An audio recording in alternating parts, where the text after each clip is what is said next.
Salut à tous, c'est DK. Petite vidéo aujourd'hui pour vous parler d'animation et plus particulièrement d'animation sur Godot. Là en l'occurrence, je suis sur la version 4.2.1, bien que la version 4.3 soit sortie, je ne l'utilise pas parce que personnellement j'ai rencontré des problèmes sur cette version. Alors, pourquoi vous parler d'animation sur Godot? Parce que je trouve que malheureusement, il y a un certain nombre d'éléments qu'on peut trouver sur Internet concernant l'animation, mais ces éléments touchent souvent à l'animation sous forme de sprite sheet. Et je vais revenir par la suite sur qu'est-ce que c'est qu'un sprite sheet. Dites-vous que c'est une grille de sprite, sachant qu'un sprite, c'est un élément graphique, un dessin si vous préférez. Donc ça peut être un personnage, mais ça peut être tout autre chose. Ça peut être un arbre, ça peut être un objet. C'est un élément graphique. Donc, le but de cette vidéo, c'est de vous présenter un autre type d'animation qui, à ma connaissance, est assez peu représenté sur Internet. Du moins, quand il l'est presque exclusivement en anglais au format vidéo. Et quand vous trouvez des éléments dessus en français, c'est souvent des éléments écrits, alors soit sur des forums, soit dans la documentation de Godot, mais qui n'est pas toujours très parlante. Le problème que j'ai rencontré avec la documentation de Godot, c'est qu'elle s'appuie beaucoup sur des exemples pour du jeu en 3D, et je trouve que c'est pas forcément facilement transposable sur un jeu de type animation 2D. Donc voilà l'objet du tuto. Alors, je vous ai mis volontairement à l'écran un petit bonhomme qui bouge en bas. C'est un GIF. Donc un GIF, c'est un format d'image, un format d'enregistrement d'image qui vous permet de faire défiler finalement un certain nombre d'images. Alors pour celui-ci, je crois qu'il y en a 12, et qui donne l'impression d'une animation. Malheureusement, ce format, bien qu'il soit exportable dans un certain nombre de supports, vous pouvez l'exporter depuis maintenant quelques années dans un document Word, ça fonctionne. Vous retrouvez ça sur des pages web, il y a même des sites web dédiés au GIF. Alors, il y en a qui disent GIF, moi j'ai tendance à dire GIF. Malheureusement, ce genre de choses, ça n'est pas, à ma connaissance, en tout cas moi j'ai pas trouvé, reconnu par Godot. Donc vous ne pouvez pas intégrer directement ce type de fichier dans Godot. Donc il va falloir trouver un autre moyen. Et c'est là qu'on revient sur la question des sprite sheets. Alors, petite parenthèse, j'en ai pas parlé, mais le petit dessin qui est en haut de la page, c'est juste pour illustrer, ça n'est pas le logo officiel de Godot.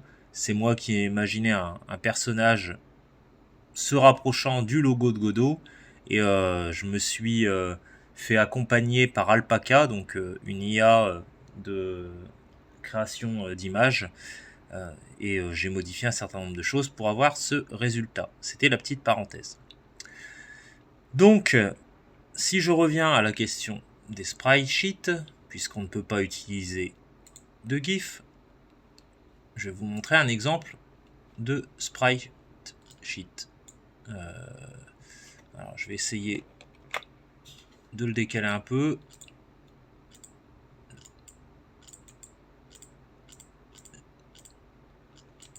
Là, j'utilise l'interface OBS que je découvre depuis très récemment. Voilà. Donc ça devrait être plus visible. Donc là, vous voyez concrètement une grille avec un personnage. Chaque ligne représente un déplacement. Et pour chaque déplacement, vous avez des animations. En l'occurrence, 4. Alors, c'est un sprite sheet très simple, puisque si vous regardez bien, on va prendre la première ligne. Vous avez d'abord un dessin où le personnage est fixe, un dessin où il avance la jambe droite, de nouveau un dessin où il est fixe, et un dessin où il avance la jambe gauche. Et il recule l'autre jambe. Donc ça, c'est du sprite sheet basique qui est utilisé en général quand on débute, par exemple, avec des projets type petits jeux RPG à l'ancienne. C'est souvent le type de choses que vous pouvez retrouver dans des créations de jeux sur des moteurs tels que RPG Maker. D'ailleurs, ça c'est un sprite sheet que j'avais créé il y a longtemps, donc même très longtemps, pour un projet RPG Maker, donc un vieux projet sur une vieille version d'RPG Maker. Ça devait être la version RPG Maker GX, je crois que ça s'appelait comme ça. Ou XP, je ne sais plus. Je crois que c'était XP. Oui, c'était ça, XP. Donc une très vieille version. Donc là, on est sur quelque chose de très basique. Mais pour autant, ça demande déjà de dessiner 16 personnages sur une grille. Et il faut très souvent que vos personnages soient bien espacés de la même distance les uns par rapport aux autres, parce que sinon après dans le moteur de jeu ça va poser problème. Alors là je viens plus précisément sur Godot. Godot a des difficultés, il me semble, à bien identifier ce qui est de l'ordre du sprite et ce qui est de l'ordre du vide, de telle sorte que malheureusement des fois il va pas chercher à différencier l'un de l'autre, mais il va calculer les espaces de pixels entre chaque sprite. Donc il va faire un système de cases. Mais vous pouvez très bien avoir des personnages qui, au cours de leur déplacement, grossissent par exemple. Donc ils vont occuper une plus grande partie dans la case, voire même ils vont dépasser de la case. Du coup, ce qui se passe, c'est que si vous dites à Godot, eh bien, mes sprites tiennent dans des cases, par exemple, de 32 pixels, et crée-moi tous les 32 pixels un sprite, eh bien, ça va marcher si vos sprites sont toujours de la même dimension, quoi qu'il arrive. Mais si par exemple vous avez un personnage qui grossit, ou un personnage, si on prend par exemple mon GIF, si je le transformais en sprite sheet, vu qu'il y a des moments les ailes sont au sol et des moments elles se déploient, eh bien il n'a pas tout le temps au pixel près la même taille. Et là ça devient problématique parce que Godot qui vous découpe des tailles de cases exactes, eh bien ça amène à ce qu'on ait parfois des personnages sur lesquels vous allez avoir un bout du personnage d'à côté qui va apparaître, voire des personnages incomplets, donc une moitié de personnage, voire un quart de personnage, etc., etc. Donc c'est déjà un petit peu problématique. L'autre problème, c'est que là c'est basique. Vous avez 16 personnages. On a un mouvement très très basique. Mais quand on veut faire des choses plus avancées, eh bien on va devoir faire plus de sprites par ligne pour avoir un mouvement plus fluide. Et puis là, vous voyez bien qu'on n'a qu'un seul type de déplacement. On a de la marche dans toutes les directions, mais on n'a que de la marche. Si on veut faire une animation de mort, une animation de saut, une animation de tir, si on veut que notre personnage ne marche pas tout le temps, mais qu'il se mette à courir, à sauter, etc., etc., ça va faire beaucoup d'animations qui vont demander, enfin beaucoup de types de déplacements qui vont demander chacune une animation composée de beaucoup de sprites. Pour que ça soit fluide, en général, ça dépend des animations. Une animation de saut, il n'y a pas forcément besoin de beaucoup de sprites, mais parfois 3, 4, maximum 6, ça peut suffire. Mais pour une animation de course fluide, on peut avoir facilement 12 sprites, et on peut même aller dans quelque chose d'encore plus fluide si on monte à 24. Mais même si on part de 12 sprites, et que vous imaginez, vous avez 10 possibilités de déplacement, enfin d'action on va dire, parce que le tir, la mort, tout ça, ce ne sont pas des déplacements, mais imaginons 10 possibilités d'action, avec un nombre d'animations moyen de 12 sprites, eh bien vous allez directement avoir 120 sprites, ce qui commence à faire beaucoup. 120 sprites complets, c'est-à-dire qu'à chaque fois vous avez une image du personnage complet dans une position bien précise, en train de lever la jambe, en train de poser le pied, etc. etc. Ça peut donner quelque chose comme ceci. Alors je m'excuse par avance, étant donné que je capture avec OBS, j'ai mis les choses en format paysage, en format portrait, pardon, donc à la verticale. Malheureusement, ça crée une petite déformation et j'espère que ce sera quand même un petit peu lisible. Mais l'idée, c'est de vous montrer plus ou moins la teneur en termes de travail que ça peut représenter, de faire quelque chose d'un petit peu évolué. Là, je précise aussi, ça n'est pas un sprite que j'ai créé, c'est un sprite qui vient du jeu Super Metroid, plus précisément le personnage principal, à savoir Samus. Je précise aussi que pour faire de la démonstration, pour faire des tests dans vos projets, vous pouvez utiliser des sprites qui ne vous appartiennent pas, sur lesquels vous n'avez pas les droits, mais par contre, ce ne sont pas des sprites qui peuvent être utilisés dans le cas de projets à visée professionnelle ou commerciale.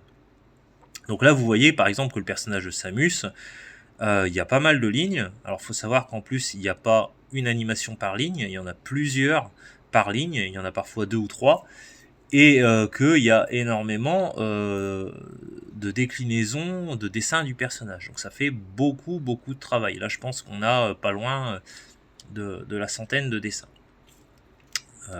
Donc ça fait beaucoup de travail.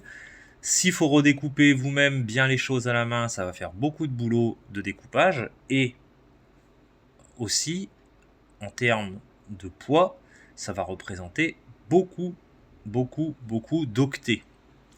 On va être sur quelque chose d'assez lourd. Alors, je fais une petite parenthèse aussi, à ma connaissance, à l'époque déjà, Unity avait une reconnaissance dans le découpage des sprites qui était assez intéressante. Il marchait pas, il marchait par case, mais il comprenait quand même qu'est-ce qui était de l'ordre du canal alpha, donc du vide, et qu'est-ce qui était de l'ordre du sprite. Et je trouve que Godot est un petit peu léger là-dessus, et ça serait peut-être quelque chose à améliorer, en tout cas dans la partie création de jeux en 2D, dans les versions à venir, donc d'ici les prochaines itérations du logiciel. Donc là, je vous ai présenté l'animation via SpriteSheet. Alors, le concept, je ne vous ai pas montré comment on fait. De toute façon, je vous préviens d'avance, l'objet de la vidéo, ça n'est pas de vous montrer comment on anime, mais de vous montrer qu'est-ce qu'on peut faire, quel type d'animation on peut utiliser dans Godot. Le comment on anime, ça sera sûrement l'objet d'une prochaine vidéo.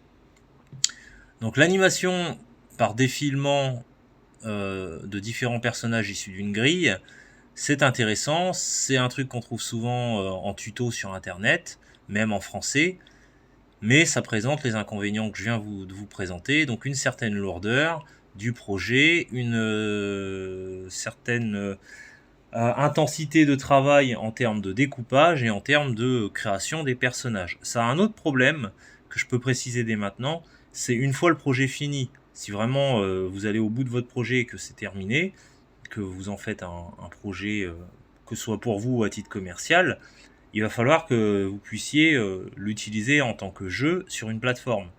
Plus votre projet sera lourd, moins il sera compatible avec l'ensemble des plateformes.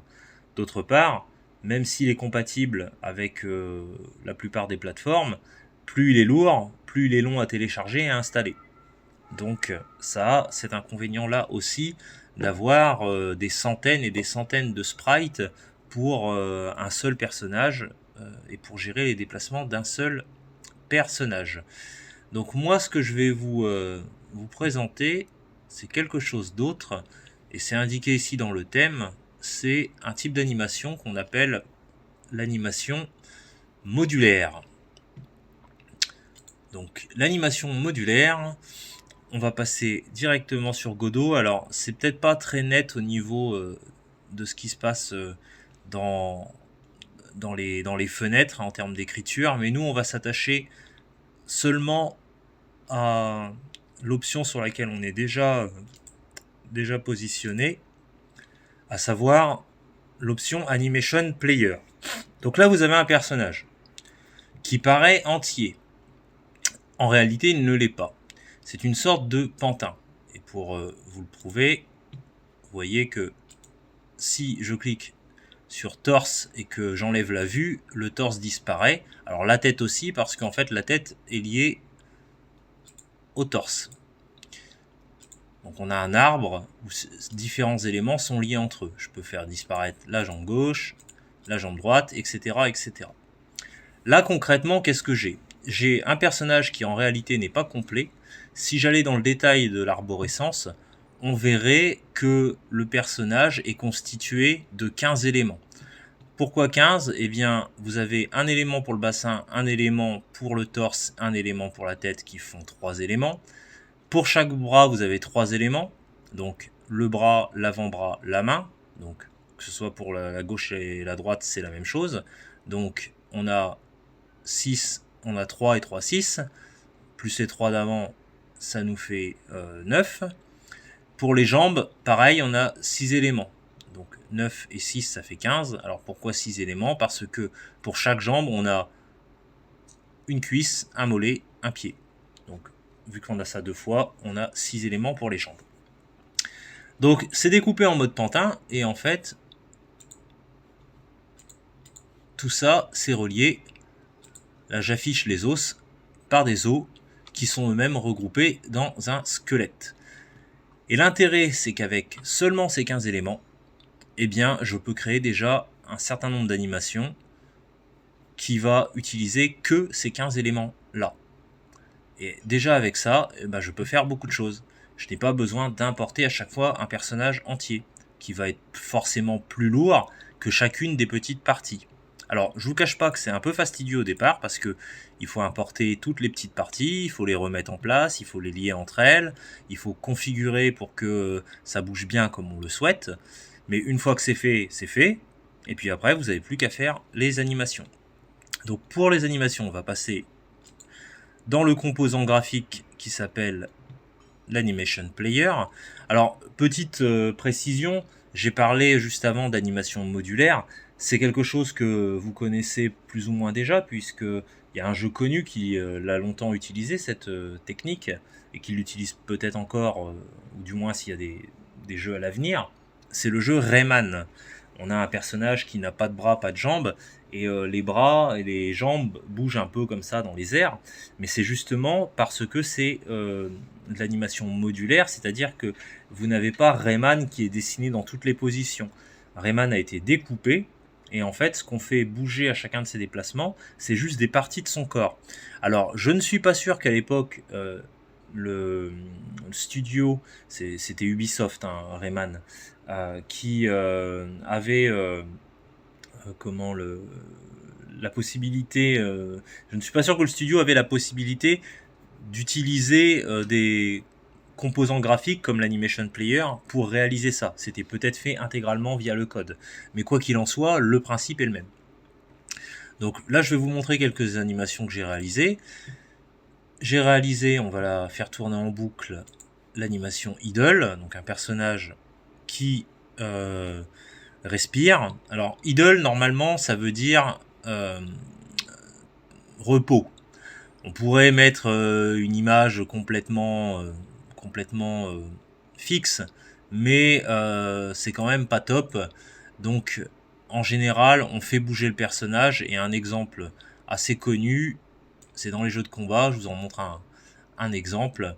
Vous avez en général dans les jeux de combat une sorte de petite danse quand les personnages sont au repos, en fait. Donc là, c'est un exemple issu du jeu Mortal Kombat. Alors, je ne sais pas quel opus, mais ça vient de Mortal Kombat, et c'est le personnage de Liu Kang. Hop. Donc, on revient sur Godot.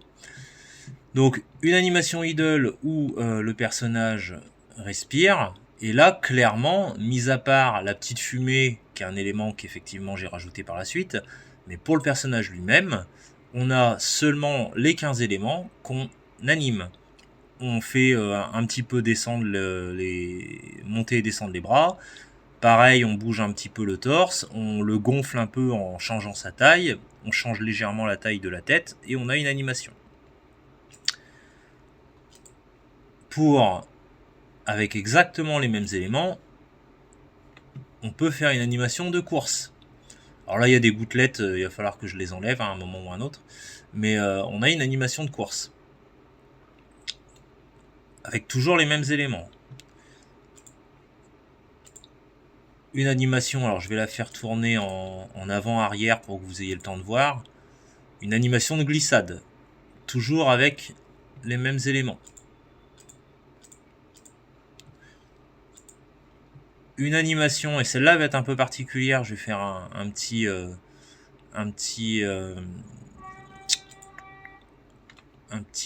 aparté dessus. Une animation de saut. Toujours avec les mêmes éléments. Alors pourquoi je fais une aparté? C'est que vous allez peut-être vous dire qu'en fait le bonhomme il saute pas, il lève juste les bras et la jambe. Et qu'en fait c'est pas un saut. Alors la réalité c'est que c'est bien un saut, mais ce qu'il se passe, c'est que quand il lève les bras et les jambes, il le fait par rapport à sa position d'origine. Le fait de monter dans les airs quand on saute, ça va être géré en jeu par le code. C'est-à-dire que via le code, on va lui dire tu te déplaces sur l'axe Y de, par exemple, 50 pixels. Voilà. Et quand tu arrives à 50 pixels, tu es soumis à la gravité, tu retombes au sol. Voilà. Mais quand on est dans l'animator, on fait des choses par rapport à la position fixe. Parce que si vous commencez à déplacer des choses dans l'animator, eh bien forcément, ce déplacement-là va s'ajouter au déplacement que vous faites via le code. Et du coup, dans votre jeu, vous aurez un double déplacement en fait. Alors, ça peut être un effet de style, hein, ça peut être un choix qui est fait au départ, mais si vous voulez vraiment gérer uniquement des déplacements de l'ordre du jeu lui-même dans le jeu, eh bien il faut le faire via le code. Là, on anime, je dirais, sur place. C'est d'ailleurs la même raison, je vous remets l'animation de course, la même raison pour laquelle ça paraît peut-être moins choquant, mais vous voyez bien que le personnage, il court, quoi qu'il arrive, sur place. Donc voilà. D'ailleurs, pour éventuellement vous en assurer, on va... Voilà, je vais vous montrer ceci. Et là, concrètement, je déplace mon personnage de course, ça marche. Je saute, vous voyez, c'est géré dans le code en fait. Alors je vous montre pas le code, mais vous voyez que en fait, il monte bien via les flèches, bien que l'animation ne montre pas le personnage en train de monter en fait. Donc voilà. Donc voilà. Donc ça vous donne une petite idée de ce dont il est question. Alors on va repasser sur le moteur de Godot lui-même. Hop.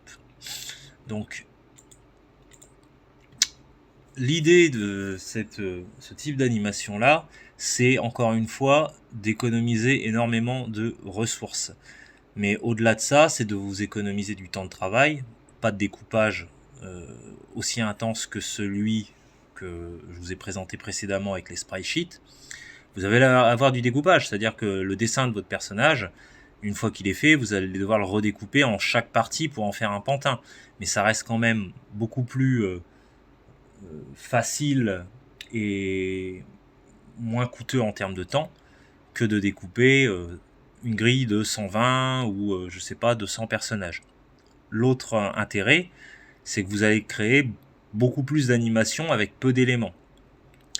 Vous ne ferez pas tout, parce que si vous voulez par exemple que votre personnage soit de face, le logiciel ne va pas créer le dessin d'un personnage de face à votre place. Pour se tourner, il va falloir que vous dessiniez le personnage de face. Quoi qu'il en soit, si vous voulez faire le personnage qui est dans l'autre sens, donc qui regarde non pas vers la droite mais vers la gauche, ça, avec les mêmes éléments, vous pouvez le faire. Parce qu'il suffira à un moment de faire un flip, donc précisément une sorte de rotation miroir par rapport à l'axe Y, de façon à ce que le personnage soit inversé.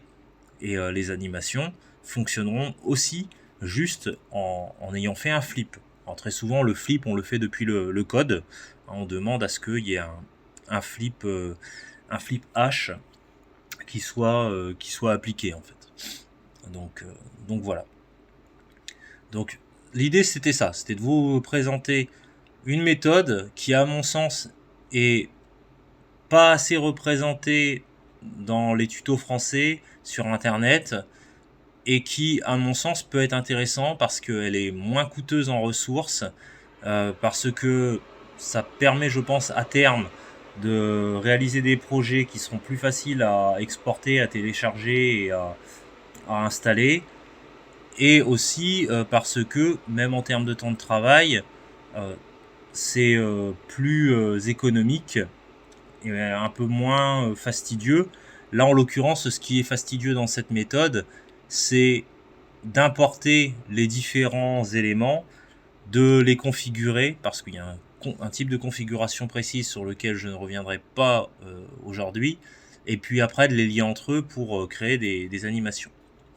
Donc voilà, c'était un type d'animation qui peut être réalisé directement dans Godot, et ça c'est intéressant aussi, parce que ça se fait directement dans le moteur, que je voulais vous présenter. J'espère que la vidéo vous aura plu, qu'elle vous ouvrira peut-être des perspectives si vous utilisez Godot ou si vous voulez vous lancer dans la création de jeux vidéo.